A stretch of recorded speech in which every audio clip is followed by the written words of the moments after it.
Well, hello once again and welcome to this second in a series of living with the Porsche 997 Carrera 4 1 year on. In my case, this is my December 2006 model, 3.6 litre, 325 bhp, but four-wheel drive. Tiptronic, not manual. It's been a good year. Following on from the last video, this car isn't a daily driver. It's a weekend warrior. It's for fun times. And in my case, in the year that I've had it, I did nearly 6,000 miles. What can I tell you about it that you'd like to know for any prospective owner? Reliability wise, it's been pretty good. The only thing I found was I had to change a battery, and I called out the REC and the man recommended a battery. We fitted it and that was about £140. He also suggested a C-Tech trickle charger so that the car is plugged into the mains when it's not in use. I bought that for 60 quid, and after 1 month the battery went flat, which surprised me. So anyway, it had a 5-year warranty with the REC, so I called them out and they changed it for another one, no quibble, and since then it's been fine. What else have I had to do on the car in the year? When I got the car, I took it to a place called Porsche and I had it diagnosed for me, see what things needed doing. One of the things that they said to me was that there was a blow on the exhaust and at some stage we will have to buy a new exhaust. So prepared with that information, I went into the MOT and it failed because the lambda sensor on the exhaust bank was not within a tolerable range. So we bit the bullet and put a Miltech stainless exhaust on, non-switchable. I don't need extra noise, and that was quoted as 1,800 quid. It actually transpired to be slightly more. It was £2,300. Part of that being that what they tend to do when they change an exhaust over is they reuse the tips off your original exhaust, but on this particular car one of the previous owners had decided to weld them on, so I needed new tips, so they had a second-hand set for me and they were an extra £200, so that was an incurred cost that I didn't expect to do. Apart from that, 1 year on, I thought I'd take their advice and have an oil and filter change, because the car servicing is every 2 years or 20,000 miles. So I thought for £200 an oil and filter change is a good thing to do. The other thing I had done whilst I was at it was I had the badging changed on the car, because this used to say black Porsche 911 and I prefer it to say Carrera 4.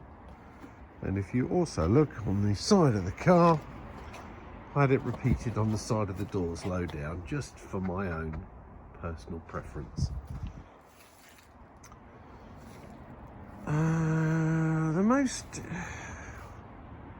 interesting thing I'd say in the year is that insurance has gone up. Now, I paid just shy, at 61 years old, I paid just shy of £400 for my first year's insurance, and I thought that was great, you know, for a car with some performance. I joined both the Porsche Owners Club and I joined another club called TIPEC, which is the Independent Porsche Enthusiasts Club. And in conversation with people at the TIPEC Club, I got the cheapest quote I could through a company called Classic Line, and that came out at £618. So it went up about 20% in the course of the year, which apparently reflects the situation on the insurance market for everybody, not just for me. Any other things to quote on? Yes, I took the car to my local supermarket and I watched a guy reverse 9 feet into the rear bumper.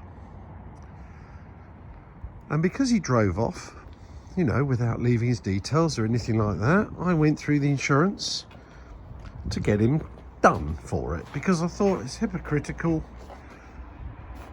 And the upshot of that was the insurance company decided that in their infinite wisdom, the whole of the rear bumper had to come off and be resprayed.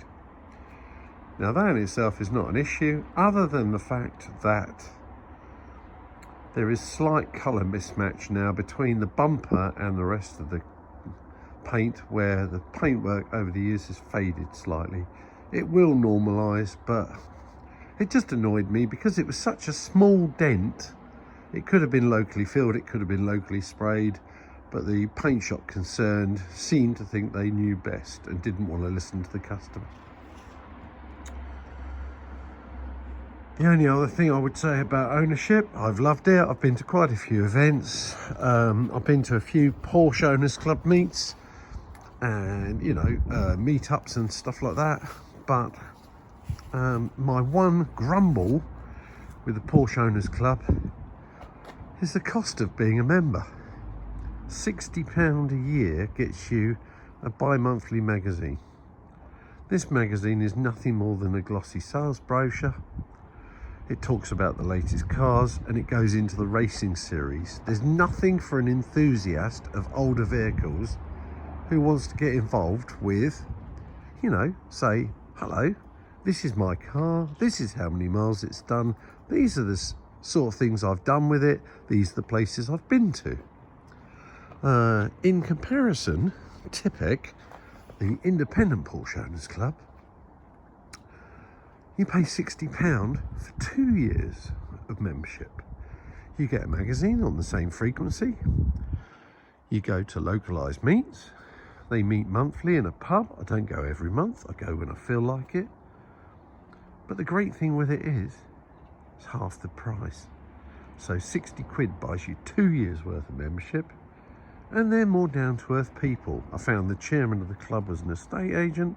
I found that there's plumbers, electricians, just regular folk with their cars. No airs and graces, no PR bullshit, and just more my kind of thing. So my renewal of the Porsche Owners Club is now not going to happen, and I will continue with just TIPEC on its own.